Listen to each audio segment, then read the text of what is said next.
Yesu ni muzima muri njyewe, muri wowe ni muzima, and as long as he's alive, kandi kuva ari muzima muri wowe I can do all things through Christ who strengthens umpa me. imbaraga. The only way you can defeat the devil, icyatuma uzutsinda umwanzi, the more you pray in the Holy Ghost, uko usenga mu mwuka w'umuriro, the more you're gonna crush him. uko usenga muri we bw'umuriro niko urushaho kumutsinda no kumurwanya. No more own words. Nta magambo, ntugasenge mu magambo gusa. When you pray in the Holy Ghost, iyo usenga mu rurimi rw'umuriro, you're talking directly to God. uvugana n'Imana direct. Do you understand? Urabyumva neza? That's why I say, niyo mpamvu mvuga ngo ni muzima Yesu muri wowe.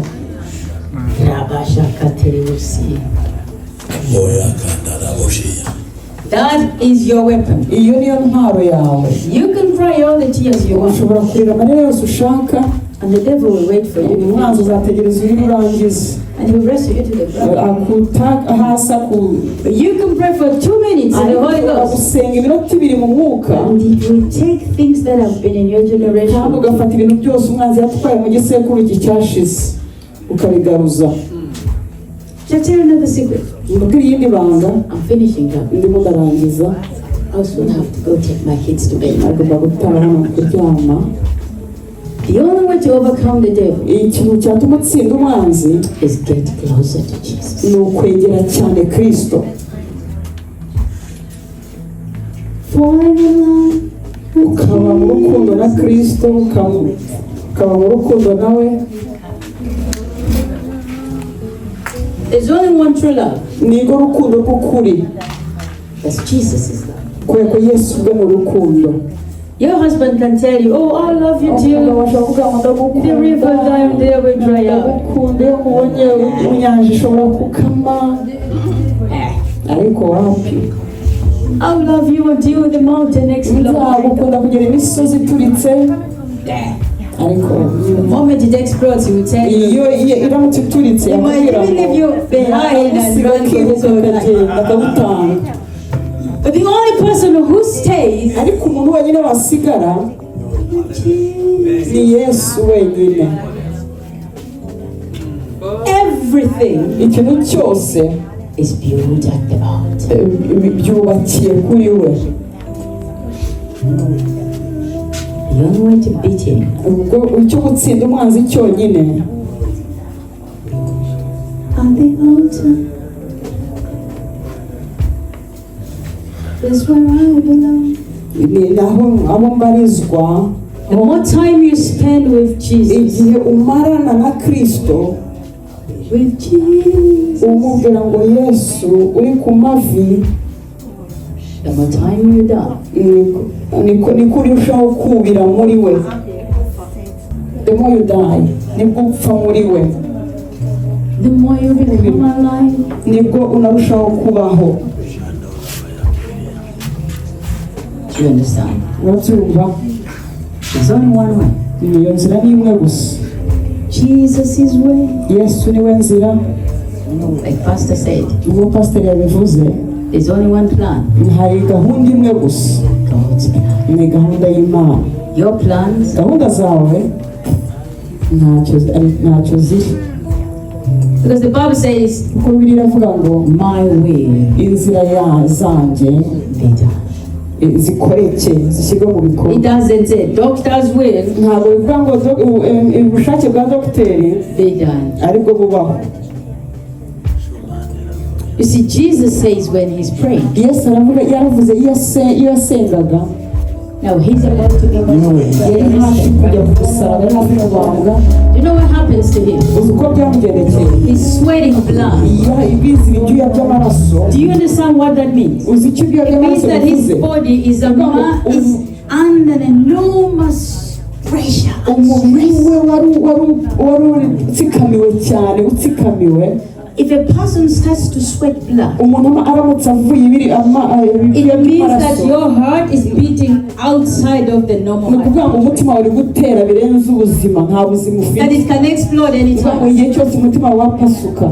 Now Jesus is bleeding Naho Yesu arimo arava and he prays, kandi arashima, arasenga, Father, take this akavuga agafata uyu from me. akavuga ati uyu ni uwanjye. But God is quiet. Ariko Yesu yaracecetse, Imana yari icecetse, It's not talking. Imana ntiyavugaga. Do you think Jesus is feeling lovey-dovey? Urumva ngo Yesu gusa yaranezerewe He anishimye, knows what's coming. yari azi ikigiye kuba, The humiliation, yari azi ko agiye gucishwa bugufi, yari azi ko agiye kuba wenyine, the pain, yari azi ko agiye kujya mu the mubabaro, yari rejection, azi ko agiye gutabwa, the abuse. yari azi ko agiye kujya mu He's going to gukubitwa, be stripped naked. yari agiye kwambika ubusa, But he's thinking, ariko arimo aravugiye arabira perfect sake, kubera kugira ngo agucungure, I have to go through it. kubera parufe ngomba guca muri ibi, kubera wowe ngomba kubicamo. And after he prays, Amaze kuramya no he gusenga says, aravuga ngo not my will, nta bushake your will be. bwanjye ahubwo ubushake bwawe aribwo buba. Do you know what he did? Uzi icyo yakoze? He sealed the deal Asinya amasezerano for me, kubera for njyewe, you, kubera wowe, for all of us. kubera twe twese. Amen. Hallelujah. He gave up his will Atanga ubushake bwe so that we can be saved. kugira ngo dukire. Amen. So do you understand? So, Do you understand? urabyumva? Ibyo urabyumva? There is only one way. Hari inzira imwe gusa, There is only one plan. hari umugambi umwe gusa, And that is the plan of kandi uwo ni umugambi w'Imana wa Yesu wenyine.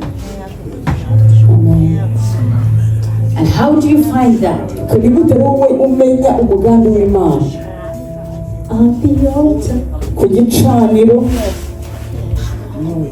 That's where I belong. niho mbarizwa. You understand? Urabyumva?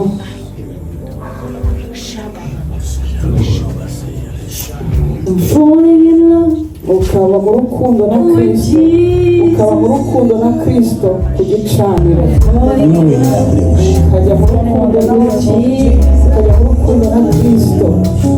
I love what the guy says. It was the best thing that I ever done. Ikintu cyiza naba narakoze cy'agaciro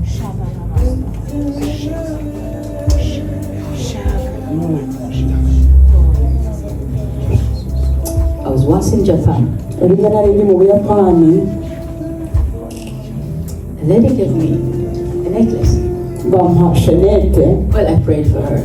naramusengeye hanyuma aza kumpa And I shenete, couldn't even speak Japanese. ntabwo nashobora kuvuga Ikiyapani. Apparently, the translator had gone. Umusobanuzi wanjye yari yanagiye, And the Holy Spirit says, pray for her. umwuka wawe rero arambwira ngo So musengere. I went to pray for her. So nawe agiye gusengera umukobwa, And she doesn't speak a word English. ntabwo ashobora kuvuga ijambo ry'Icyongereza, nanjye simvuga Ikiyapani.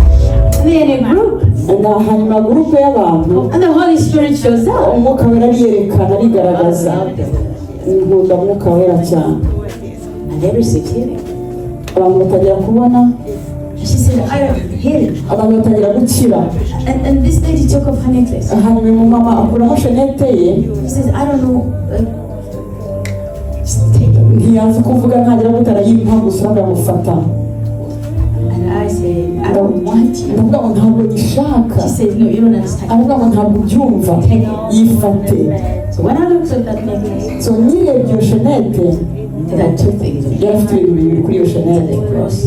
Yari ifite umusaraba, And it was written on it, hanyuma yari yanditseho, I fall for you. I fall for you. To be a fool. ndasaze muri wowe. It makes my heart complete. Okay, gusara muri wowe bituma umutima wanjye wuzura. Amen. I want to leave with this. Ndashaka kugenda ariko mbasigiye iki? Make up your mind. Kangura ibitekerezo byawe. Starting right now. Gutangira uyu mwanya, Be real with God. ube mukuri nawe, Because God means business with you. kubera Imana ifitanye gahunda nawe. Amen. I hope I'll see you tomorrow. Ndibaza ko nzababona ejo. Please bring somebody with you. Please, ejo muzaza n'undi muntu, uzazana n'undi muntu. God bless you. Imana imugisha. Amen.